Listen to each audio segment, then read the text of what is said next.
capaz de cessar meu clamor quando a razão repousar em silêncio, quando o orgulho rogar por favor e a intolerância pedir paciência. Tão improvável é crer, tudo coopera pro bem, mas as respostas estão em quem tudo pode mudar, tudo pode fazer. Basta eu aceitar que Deus é Deus, bem maiores que os meus, são os sonhos de Deus. Basta eu aceitar que Deus é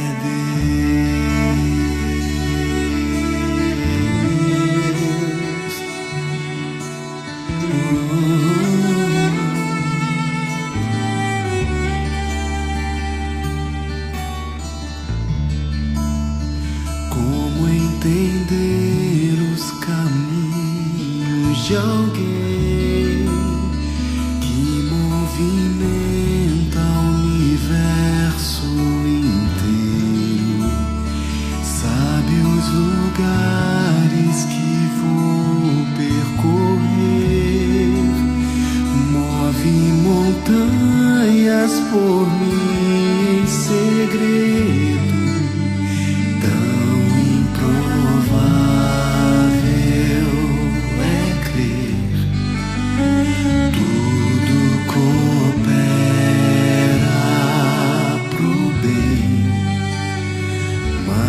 As respostas estão em quem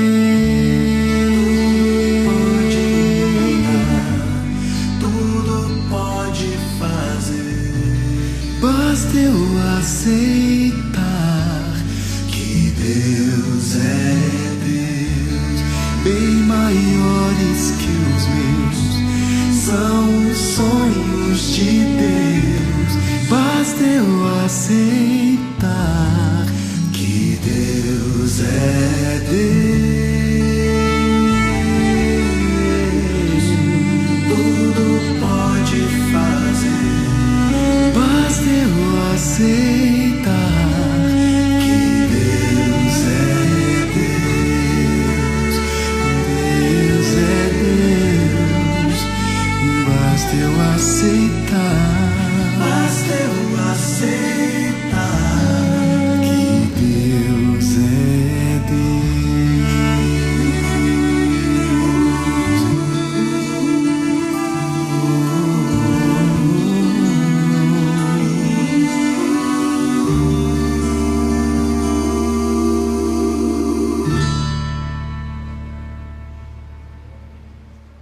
Hoje eu estou com vontade de começar o programa olhando para a palavra e cantando para ela.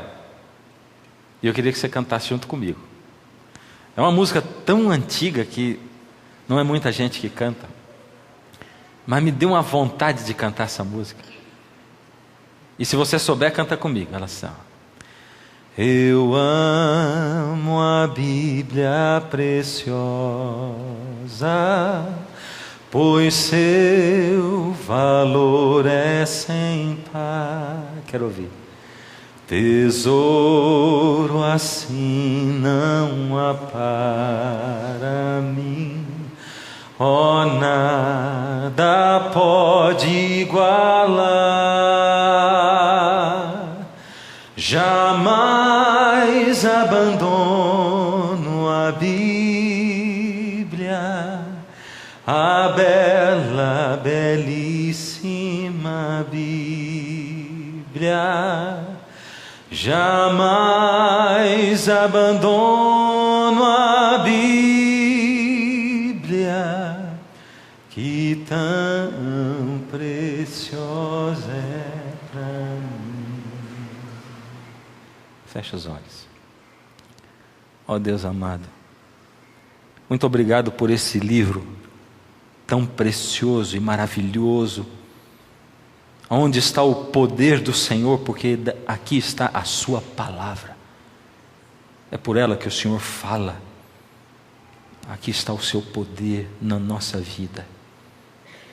Essa noite, Senhor, reconstrói a nossa vida. Reconstrói a vida dos seus filhos que a têm destruído dia a dia por sua teimosia, orgulho, por suas próprias escolhas.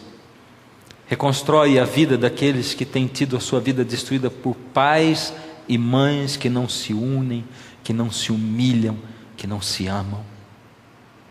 Reconstrói, Senhor, a vida daqueles que já te esqueceram há tanto tempo, que não sabem mais o que é ver a tua luz. Ó Senhor, ajuda-nos a abrirmos o nosso coração à tua palavra e que jamais a abandonemos, em nome de Jesus.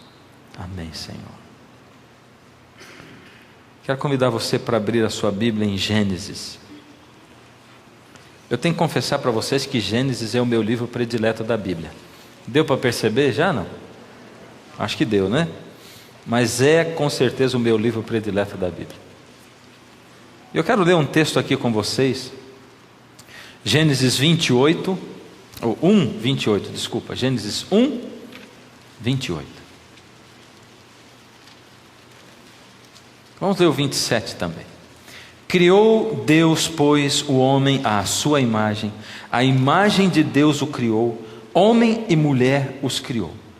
E Deus os abençoou e lhes disse: sede fecundos, multiplicai-vos, enchei a terra, sujeitai-a, dominai sobre os peixes do mar, sobre as aves do céu e sobre todo animal que rasteja pela terra. Agora eu quero que você leia outro texto junto comigo. O texto é Apocalipse, capítulo 4.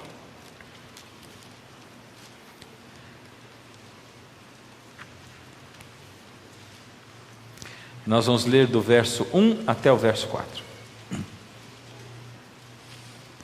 Você gravou o primeiro texto, não gravou? Gravou? Não é se decorou ele todo não, mas você gravou o que Deus está dizendo ali, né? Tem na sua mente. Vamos ver agora. João está dizendo, aí diz que é uma visão do trono de Deus, e segundo o que nós aprendemos esses dias, o trono de Deus no céu fica onde? Dentro do santuário de Deus que está lá no céu, exatamente no lugar santíssimo do santuário. Depois destas coisas olhei, eu João olhei, e eis não somente uma porta aberta no céu, como também a primeira voz que ouvi antes, como de trombeta, ao falar comigo, dizendo: sobe para aqui e te mostrarei o que deve acontecer depois destas coisas. Imediatamente eu me achei em espírito, e eis armado no céu um trono, e no trono alguém sentado. E esse que se acha sentado é semelhante no aspecto a pedra de jaspe e de sardônio, e ao redor do trono há um arco-íris semelhante no aspecto a esmeralda. Ao redor do trono há também 24 tronos, e assentados neles 24 anciãos, vestidos de branco, em cujas cabeças estão coroas de ouro. Conseguiu entender o que está dizendo aí? E a conexão dele com o primeiro texto? Marcou o primeiro texto? Marcou o segundo? Então tem um terceiro agora, que é Ruth, capítulo 1. Ruth, capítulo 1. Ruth 1.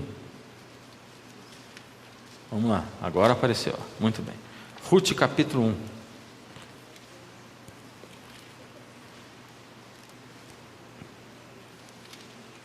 Do verso 1 em diante. No dia em que julgavam os juízes, houve fome na terra, e um homem de Belém de Judá saiu a habitar na terra de Moabe com a sua mulher e seus 2 filhos. Um homem de Belém, de Judá, saiu a habitar na terra de Moabe com a sua mulher e seus 2 filhos. Esse homem se chamava Elimeleque e a sua mulher Noemi. Os filhos se chamavam Malom e Quilion. Eram efrateus, de Belém de Judá. Vieram à terra de Moabe e ficaram ali.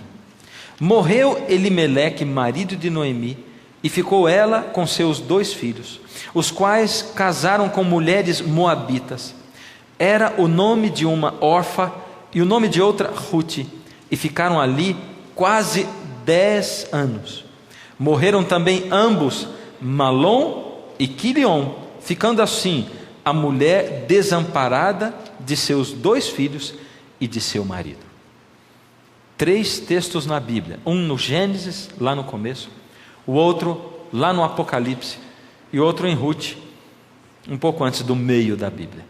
Qual é a ligação que tem esses 3 textos da Bíblia? Bom, vamos começar pela história de Rute, já que foi a última que nós lemos. A história de Rute, ela é uma das histórias mais lindas da Bíblia, e nenhuma história tem tantos personagens, tanta gente boa como tem a história de Rute. Nessa história de Rute estão personagens, um melhor do que o outro. E ela é tão maravilhosa, tão bonita, que ela é um exemplo do que representa a história desse mundo, desse planeta. E você vai entender por quê. Na Bíblia não existe nada que foi colocado ali por acaso. Cada coisa, cada palavra, cada vírgula, cada tio tem um propósito, um sentido, um alvo especial. E quanto mais você estuda a Bíblia para conhecer a Bíblia, mais Deus se comunica com você e fala com você através da Bíblia, porque quando você lê a Bíblia, você a entende melhor e Deus fala diretamente com você. Por isso a Bíblia serve para 2 coisas, e a gente vai relembrar. Ela serve para a gente estudar, e serve também para nós falarmos e dialogarmos com Deus. Quando eu em oração falo com Deus, e Deus fala comigo através da Bíblia. Através da... Vocês não vieram ainda para o culto de hoje, não é? Para o programa de hoje. Através da Bíblia. Que maravilha. Estamos começando.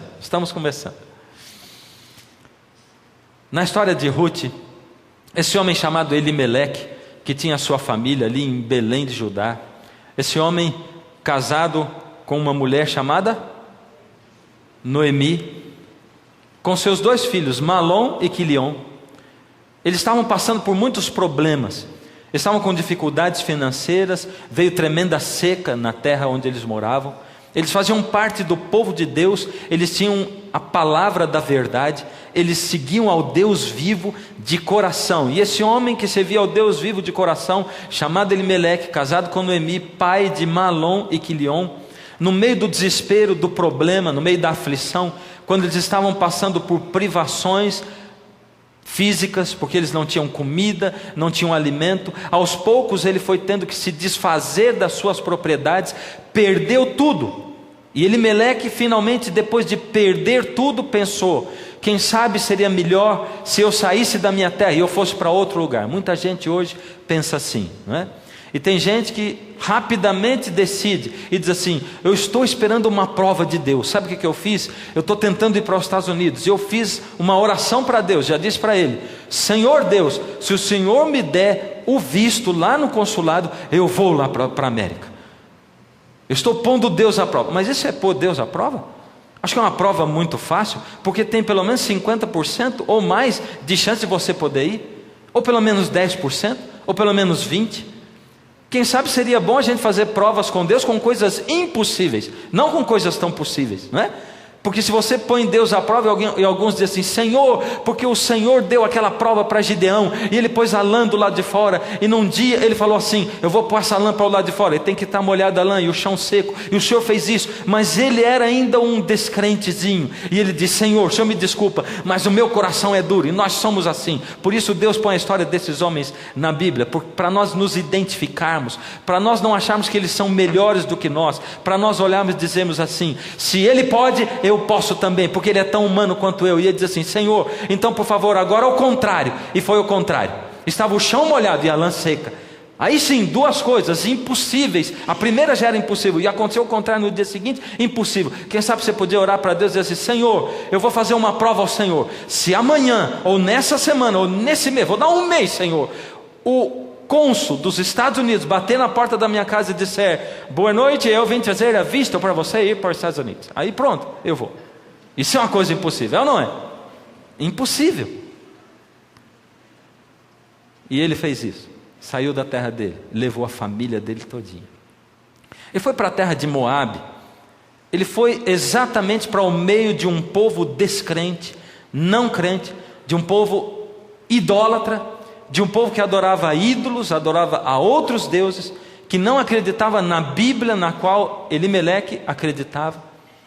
E ele foi levando os seus filhos, jovens, ainda solteiros, e ele trabalhou lá. Embora ele fosse um homem sincero e fiel, ele tinha tomado uma decisão difícil na vida dele. Depois de perder tudo, ele abandonou a terra dele e foi para fora. Eu não estou dizendo que ele estava certo ou que ele estava errado. O fato é que depois de algum tempo, depois que Elimeleque foi para a terra de Moabe, ele morreu.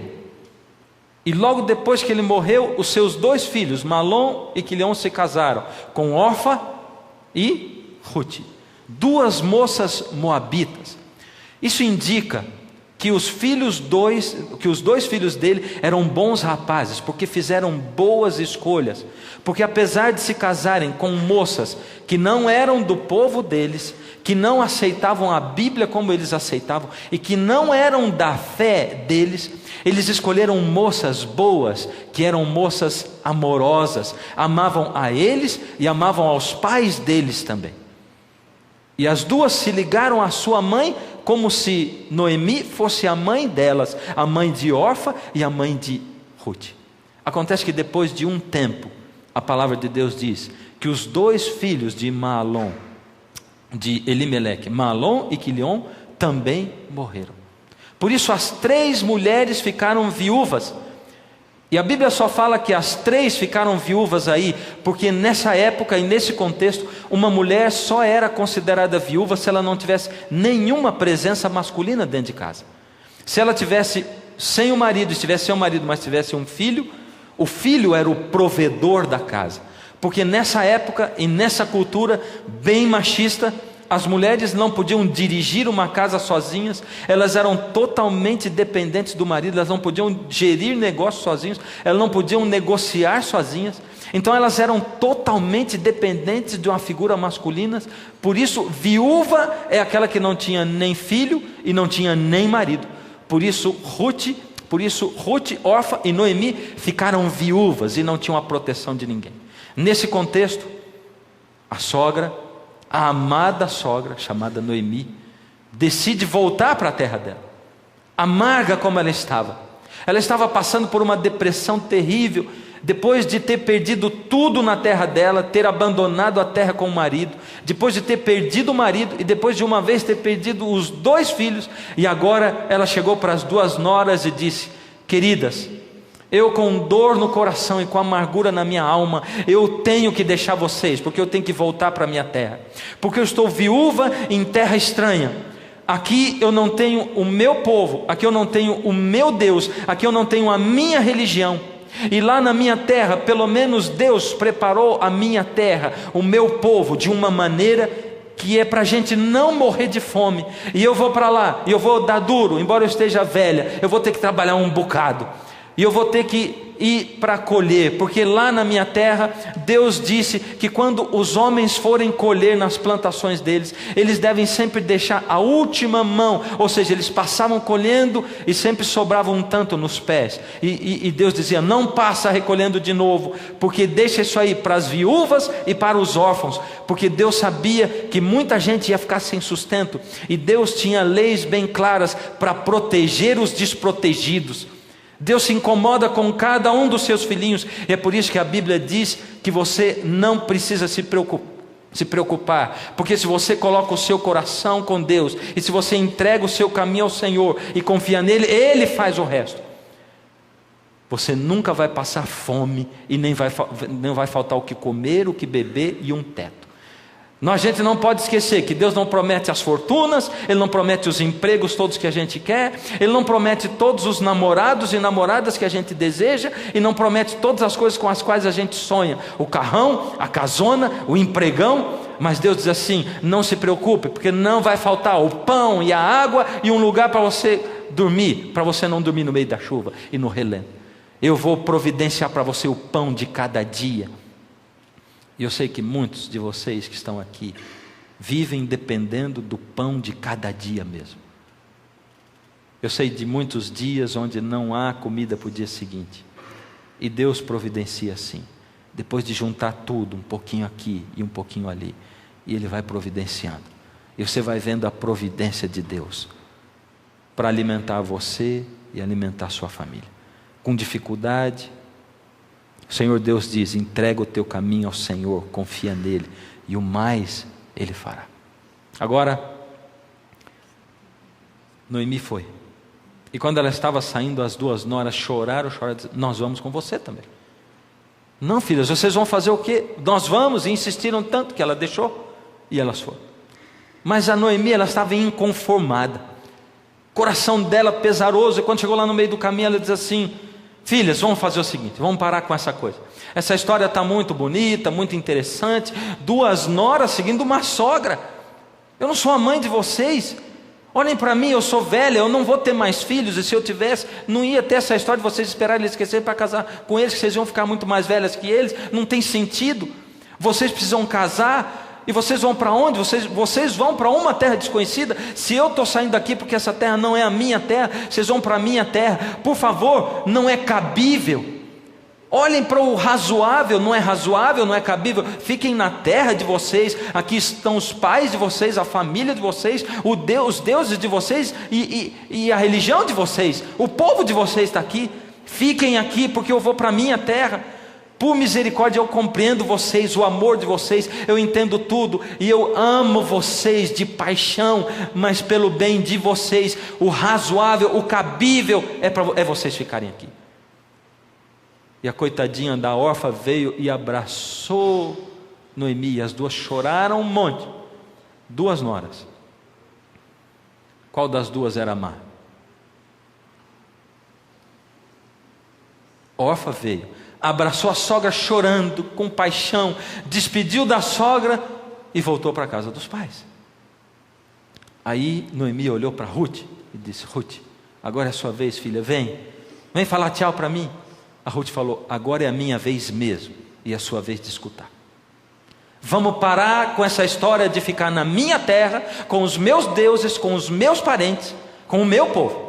Porque aonde quer que você for, eu irei também. E aonde você pousar, eu vou pousar. Porque o seu povo é o meu povo, e o seu Deus é o meu Deus. Vamos parar com essa história de cabível. Vamos parar com essa história do que todo mundo pensa e do que todo mundo faz. Porque eu não quero saber do cabível, do que todo mundo pensa e todo mundo faz. Eu não sou todo mundo, e eu não quero o que todo mundo quer para a minha vida. Eu quero mais do seu povo, e eu quero mais do seu Deus. Por isso eu sou do seu povo, e o seu Deus é o meu Deus, e eu estou no coração dele, e ele habita a minha alma. Por isso eu não posso ficar mais aqui, porque eu não sou dessa terra, eu sou da sua terra. Qual das duas era má? Nenhuma. Acontece que Ruth queria mais. Ruth não se contentava com o mínimo indispensável. Ruth não se contentava com um pouquinho assim de fé. Ela não se contentava com um pouquinho assim de Deus. Ela não se contentava com buscar a Deus um pouquinho, o mínimo indispensável. Ruth queria mais. Ela sabia que Deus é o dono de todo esse universo, que Deus tem todo o poder e toda a misericórdia, e que se com Deus não dá para ser feliz, sem Deus é impossível ser feliz. Porque se com Deus não dá para ser feliz, o problema não está com Deus, Ele está comigo. Por isso eu tenho que me entregar a Deus, porque se eu não for para Deus, para Jesus, para onde eu vou? E as duas voltaram para Belém, para viver uma vida dura lá em Belém. Agora, eu quero que você leia comigo Apocalipse capítulo 5. Nós lemos o 4, do 1 a 4. Agora nós vamos ler o 5. E vamos ler o 5, de 1 a 4. Vi na mão direita daquele que estava sentado no trono. Lembra da cena que nós vimos anteriormente? Um trono, e alguém assentado no trono. João viu isso. E do lado do trono, o que mais? 24 tronos, e assentados naqueles tronos 24 anciãos. Agora João diz assim: vi na mão direita daquele que estava sentado no trono um livro escrito por dentro e por fora, de todo, selado com 7 selos. Vi também um anjo forte que proclamava em grande voz: quem é digno de abrir o livro e de lhe desatar os selos? Ora, nem no céu, nem sobre a terra, nem debaixo da terra, ninguém podia abrir o livro, nem mesmo olhar para ele. Eu, João, chorava muito, porque ninguém foi achado digno de abrir o livro, nem mesmo de olhar para ele. E nós paramos por aqui. Olha só, agora, aquele que estava sentado no trono. Quem será aquele que estava sentado no trono? Quem? Deus, o Senhor Deus que rege o universo. Ele está sentado no seu trono. O Senhor Deus assentado no seu trono, e na sua mão direita o quê?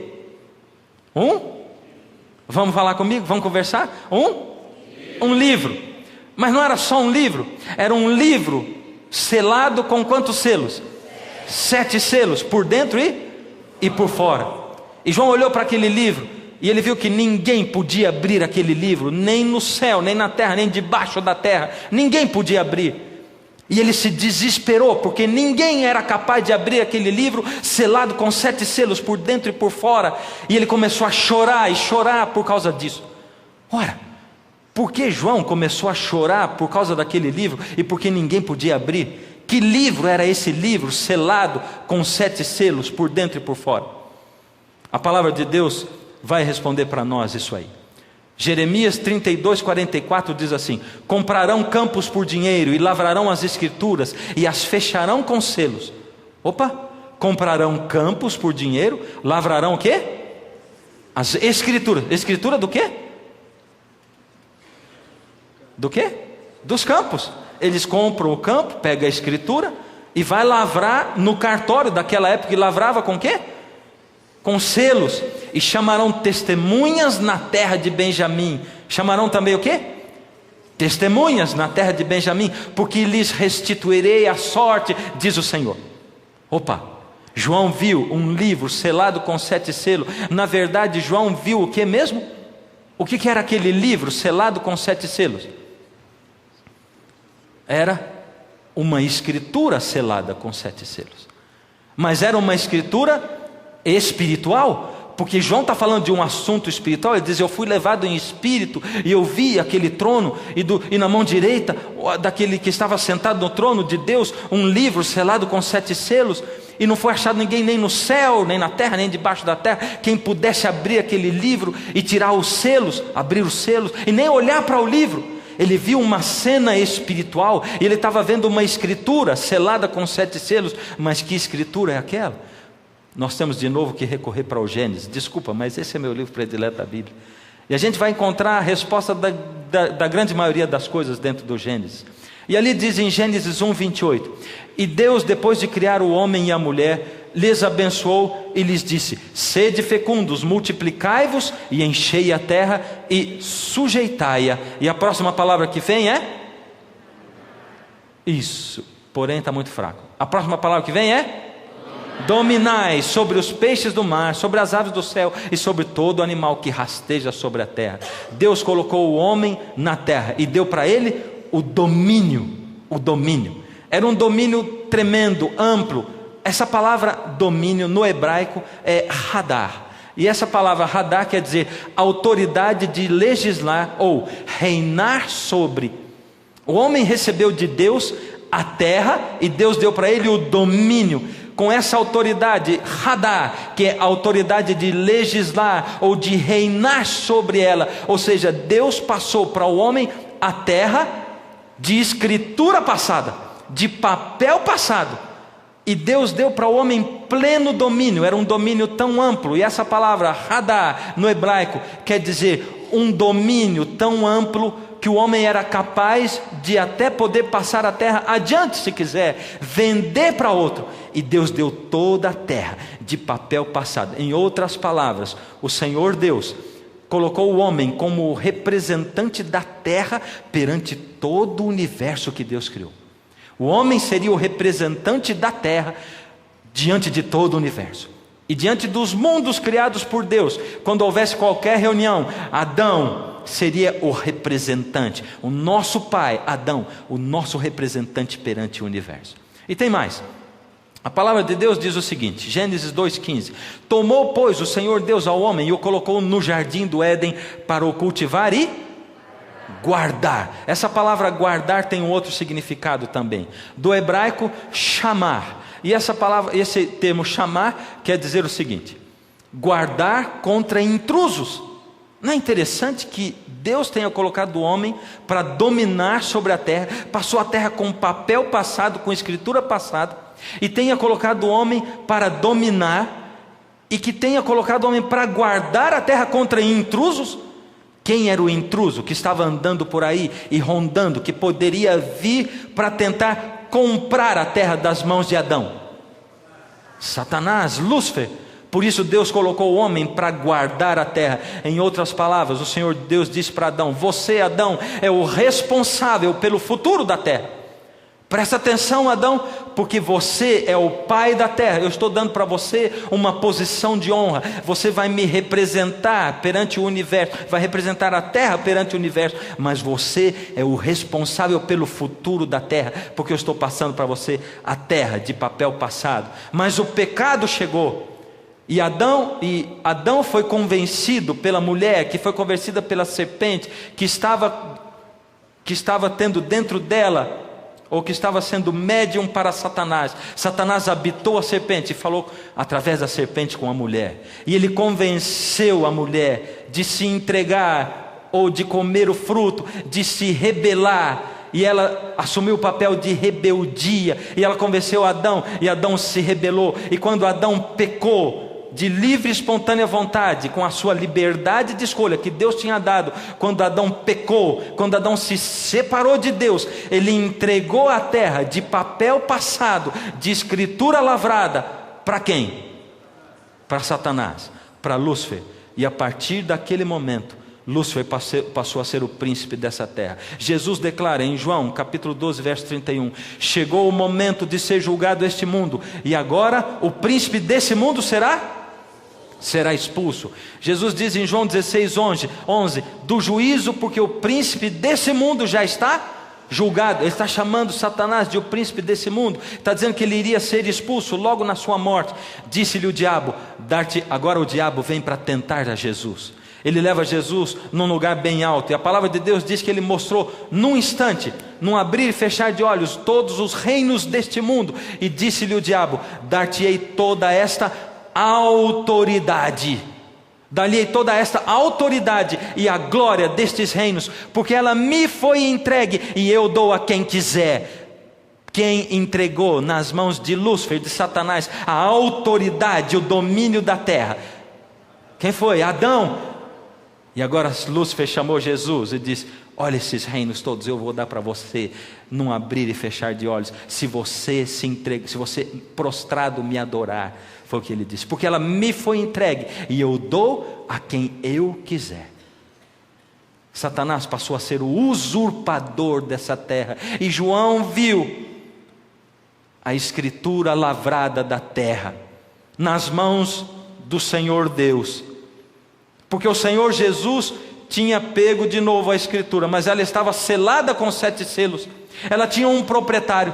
Embora estivesse na mão direita de Deus aquela escritura lavrada com 7 selos por dentro e por fora, ela não podia ser aberta, porque ela estava em nome de outra pessoa.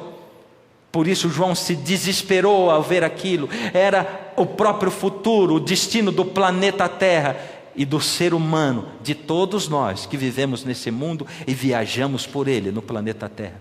Por isso João chorou desesperadamente, porque ao ver aquilo, ninguém era capaz de abrir, ninguém podia nem olhar para aquele livro selado com 7 selos. E o número 7 na Bíblia significa o quê? perfeição. Por isso ele era selado com 7 selos. Adão tinha entregue aquilo para Lúcifer, e agora ninguém podia abrir aquele livro.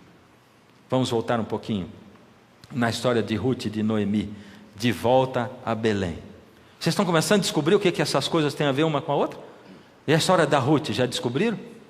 Não? A do Apocalipse com Gênesis já? E a de Ruth e de Noemi? Elas voltaram para Belém. Quando elas voltaram, Noemi disse: olha, vocês me chamem agora de amarga, porque eu estou amarga.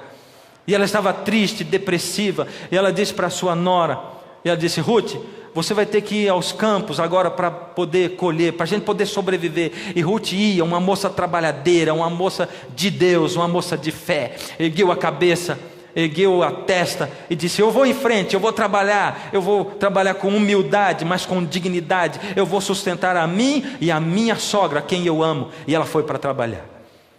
E o Senhor Deus, que não desampara os seus, as colocou e as dirigiu ao campo de Boaz, um homem de Deus, meio parente delas. E Boaz começou a notar Ruth e começou a se interessar, porque Deus colocou no coração de Boaz um amor por Ruth. E Boaz amou a Ruth e se interessou por ela. E a sogra, com a esperteza das mulheres sábias, percebeu antes de Ruth o que estava acontecendo, porque Boaz começou a dizer para os servos deixarem mais para que ela pudesse colher. E quando ela chegava em casa com a mão cheia, dizia: olha que eu colhi hoje. A sogra dizia: como você fez isso? Eu não sei, eu passei, eu só ouvi dizer que o Boaz está deixando, o seu Boaz está deixando lá para gente colher, para eu colher mais. E a sogra já atinou e disse: aí tem um interesse. Então, vou arrumar um casamento para você, querida.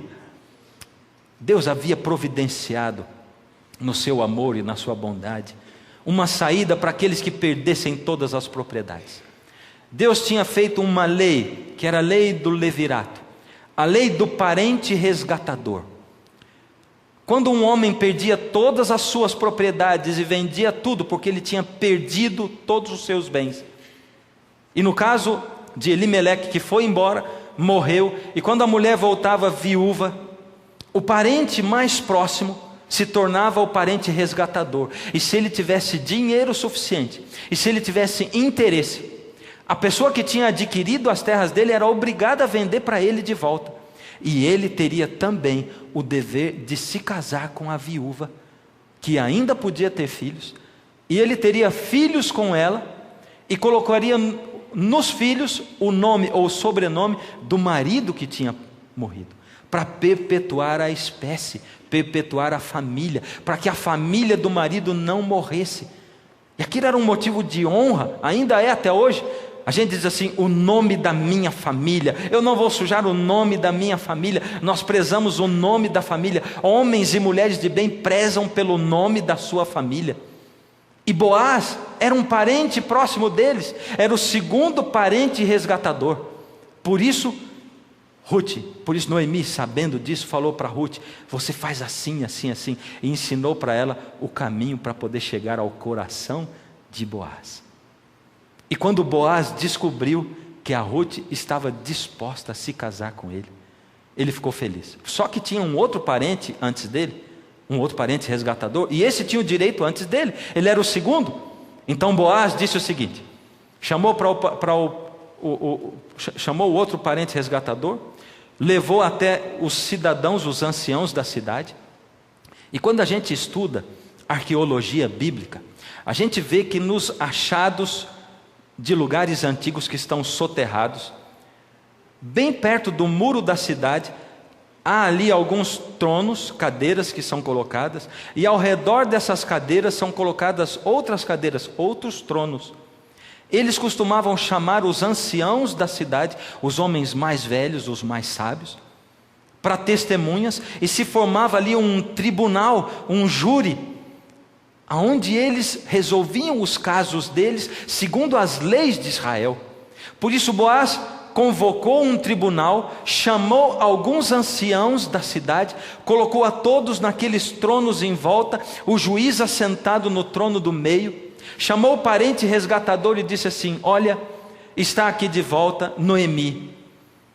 E você é o parente resgatador de Noemi e das terras de Elimeleque. Você deseja comprar as terras de Elimeleque, você tem todo o direito pela nossa lei, porque eu conheço a lei e eu sei disso. E o parente disse: uau, eu me interesso. E Boaz disse: só que tem um negócio, você vai ter que casar com a viúva do filho do Elimeleque, que é a Ruth, e vai ter que ter, segundo a lei, os filhos no nome do filho do Elimeleque. E ele, que era casado, o primeiro parente resgatador, disse: vai me dar problema, não vou me casar. Você abre mão disso? Abro mão. Diante dessas testemunhas, diante do juiz, diante do tribunal, você abre mão disso? Abro mão.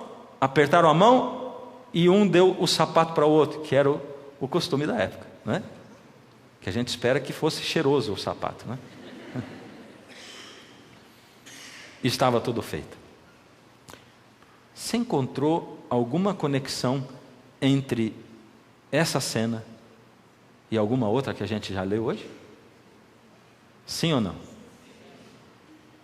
Então vamos continuar estudando a palavra de Deus, porque a palavra de Deus é maravilhosa.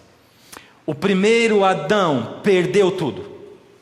O primeiro Adão perdeu o reino, perdeu a terra, perdeu a vida eterna, perdeu o domínio e perdeu a autoridade sobre tudo. A palavra de Deus a respeito disso diz o seguinte, em Romanos 5,12: portanto, assim como por um só homem entrou o pecado no mundo, e pelo pecado entrou a morte, assim também a morte passou a todos os homens, porque todos pecaram. Você acha isso injusto? Poxa, mas eu não tenho nada a ver com isso. Foi o Adão que pecou e eu que levo a culpa agora, e eu sou pecador também. Por que isso? É injusto? É injusto isso? Então você tem a oportunidade de provar que você é melhor que Adão. Deus está dando para você essa oportunidade. Tenha mais fé que Adão, seja mais fiel a Deus do que Adão, siga mais a Deus do que Adão, ame mais ao Senhor Deus e coloque-o em primeiro lugar, diferente do que Adão fez, se você acha injusto. E se é injusto, tem uma outra coisa que Deus fez para provar que não é injusto. O segundo Adão resgatou tudo. E quem foi o segundo Adão? A palavra de Deus diz ali em Romanos ainda 5, 18 e 19: se pela ofensa de um e por meio de um só, o primeiro Adão reinou a morte, muito mais os que recebem a abundância da graça e o dom da justiça reinarão em vida por meio de um só, a saber, Jesus Cristo. O primeiro Adão perdeu tudo, o segundo Adão resgatou tudo. Quem foi o segundo Adão? Jesus Cristo. Pois assim como por uma só ofensa, a ofensa de Adão, veio o juízo sobre todos os homens para a condenação, assim também por um só ato de justiça veio a graça sobre todos os homens para a justificação que dá a vida. Porque o Senhor Jesus foi o segundo Adão que veio a esse mundo e nos resgatou. E Boaz é nada mais, nada menos do que um tipo de Cristo, um exemplo de Cristo, uma exemplificação de Cristo. Elimeleque perdeu tudo e Boaz veio e resgatou tudo. Resgatou as terras, resgatou a Ruth e resgatou também a sogra Noemi, e resgatou as propriedades, e resgatou o nome da família. O Senhor Jesus Cristo, depois de Adão, veio a esse mundo e morreu por você e por mim, deu a sua vida por nós, e Ele resgatou tudo: a dignidade, a confiança, a esperança, o amor. E Ele mostrou para você e para mim como nós devemos viver e como nós devemos agir. Você quer ter a religião verdadeira? Viva a vida que Jesus viveu. Você quer amar de verdade? Ame como Jesus amou. Você quer ganhar o céu? Seja humilde como Jesus foi humilde. Você quer ser verdadeiro? Seja verdadeiro como Jesus foi. Você quer ser sincero? Tenha a sinceridade de Jesus. Você quer ir à igreja certa? Vá à igreja que Jesus frequentava. Como? Pesquisando a vida de Jesus? E aonde a gente pesquisa a vida de Jesus? Ele mesmo diz: examinais as Escrituras, porque cuidais ter nelas a vida eterna, e são elas mesmas que testificam de mim. E agora a gente volta em Apocalipse 5, de 5 a 10. Agora você vai ver o que acontece no céu. Antes da gente ler, vamos colocar o nosso olhar de novo na cena. E vamos ver. João vê um trono. Ao redor do trono, 24 tronos e 24 anciãos assentados naquele trono. Uma cena de julgamento. Na mão direita daquele que está no trono, um livro selado com 7 selos. O destino e o futuro do planeta Terra. Um planeta que foi vendido à escravidão do pecado. Vendido para Lúcifer como usurpador desse mundo. O livro está selado com 7 selos, e não há ninguém no céu, nem na terra, nem debaixo da terra digno. E João, vendo que o futuro do mundo está perdido, e o futuro da humanidade, João chora, e chora copiosamente. Verso 5 diz assim: todavia, um dos anciãos me disse: não chores, eis que o leão da tribo de Judá, a raiz de Davi, venceu para abrir o livro e os 7 selos. Então vi no meio do trono e dos 4 seres viventes, e entre os anciãos de pé, um cordeiro como tendo sido morto. E ele tinha 7 chifres, bem como 7 olhos, que são os 7 Espíritos de Deus enviados por toda a terra. Essa é uma linguagem figurada para dizer do Espírito perfeito. O número 7 é o número da perfeição, da visão, da elucidação da mente de Jesus, do quanto ele é perfeito. Deus, ele é o próprio Deus. Veio, pois, e tomou o livro da mão direita daquele que estava sentado no trono. Como? Se ninguém podia nem olhar para aquele livro. Esse cordeiro, como tinha sido morto, por que ele foi e pegou? Como ele foi pegar aquilo? Veio, pois, e tomou o livro da mão direita daquele que estava sentado no trono. E quando tomou o livro, os 4 seres viventes e os 24 anciãos prostraram-se diante do cordeiro, tendo cada um deles uma harpa e taças de ouro cheias de incenso, que são as orações dos santos. Eles estavam sim no santuário de Deus, onde acontece o juízo e o julgamento, e entoavam um novo cântico dizendo: digno és de tomar o livro e abrir-lhe os selos, porque foste morto e com teu sangue compraste para Deus os que procedem de toda tribo, língua e povo e nação, e para o nosso Deus os constituíste reino e sacerdotes, e reinarão sobre a terra. E o que a gente vê logo em seguida é uma cena de adoração, os 24 anciãos se adorando e prostrando, e os anjos diante de Deus, e os 4 seres viventes, e eles louvando, dizendo: digno é o cordeiro que foi morto, de receber toda a honra, toda a glória e todo o louvor, porque ele morreu, e ele ressuscitou, e ele comprou de volta a minha vida e a sua vida também. Essa é a sua história e a minha, de um Deus que vê o fim desde o princípio, de um Deus que decidiu amar apesar de tudo, de um Deus que ama com tanta paixão, que foi capaz de verter o seu sangue na cruz por você e por mim. E a minha pergunta é: quanto você ama a esse Deus? Quanto? Tem amor aí? Ou não tem? E se não tem amor, por misericórdia, o Senhor Deus está dizendo assim: buscar-me-eis e me achareis, quando me buscares de todo o coração. Você sabe o que é de todo o coração? Durante muito tempo na minha vida eu passei me perguntando: por que Deus criou esse mundo? Se Ele sabia o que o mundo seria. Você nunca perguntou isso para você mesmo?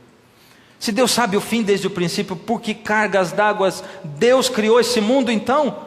Sabendo que a gente ia sofrer tanto, sabendo que Ele mesmo ia morrer, por que criar? Era só Ele não ter criado, Ele teria poupado todo esse sofrimento para todos nós, inclusive a Ele. Porque Ele sonhou em ver você na eternidade, sem os seus problemas de saúde, sem a sua insegurança, sem a sua depressão, sem a miséria dessa vida que acompanha você. Deus sonhou em ver você perfeito, num lugar onde amor é amor de verdade, onde bondade e misericórdia são a palavra de ordem, e onde o Senhor Deus não é mais o cordeiro e nem o leão, mas Ele é Pai por toda a eternidade.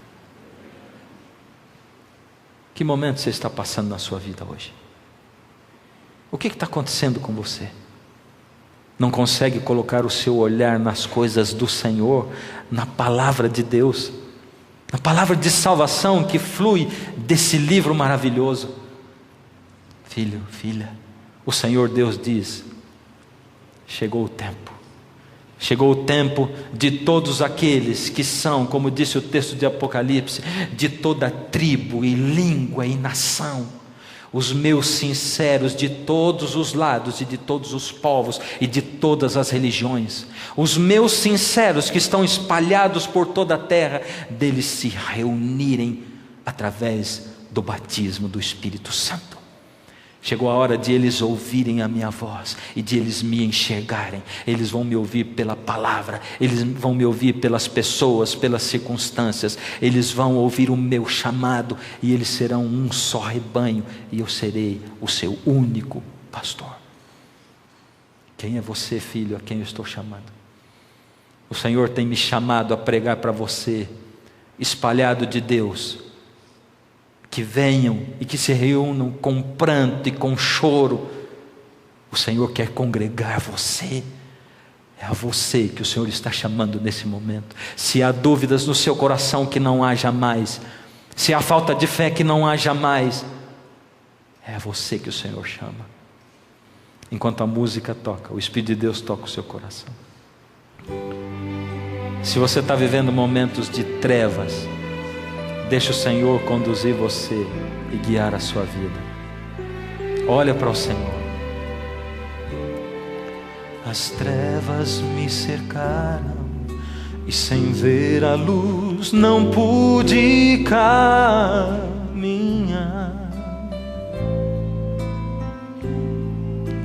E em meu desespero a dura solidão me fez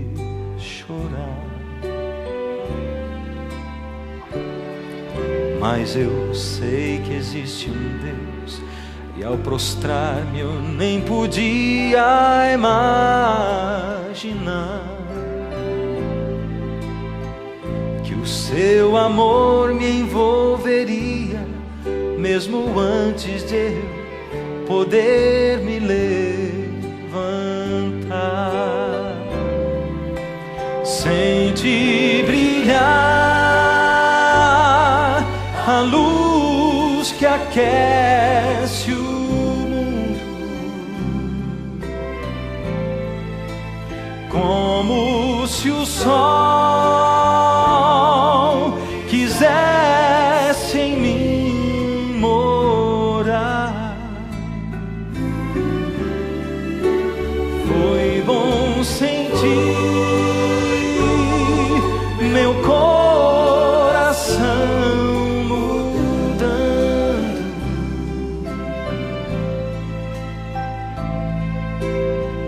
hoje eu sou a flor a quem Jesus doou, a luz do seu amor. Se Jesus está chamando você, não fique aí. Você que um dia se afastou de Deus, cortou o seu relacionamento com Ele.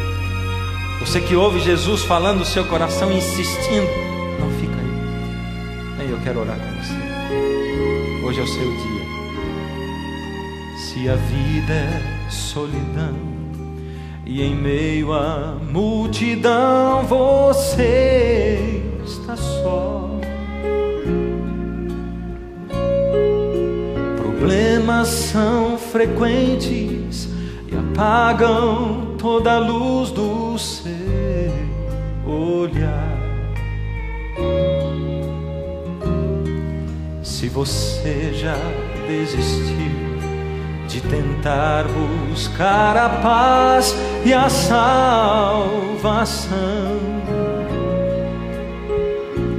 creia em mim quando eu lhe digo que Jesus fará você se levantar.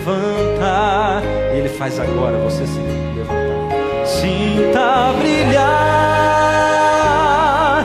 a luz que aquece o mundo. Deixe que o sol renove seu olhar. É bom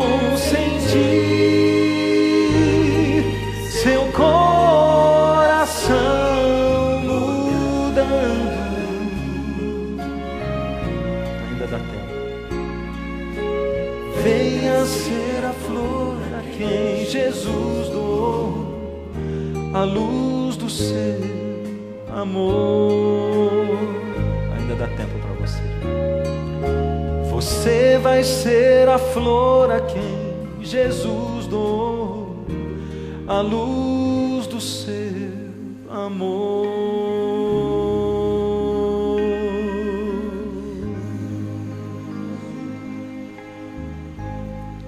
Ó Senhor Deus, essa é a sua promessa para a nossa vida, de sermos a luz do seu amor aqui nesse mundo.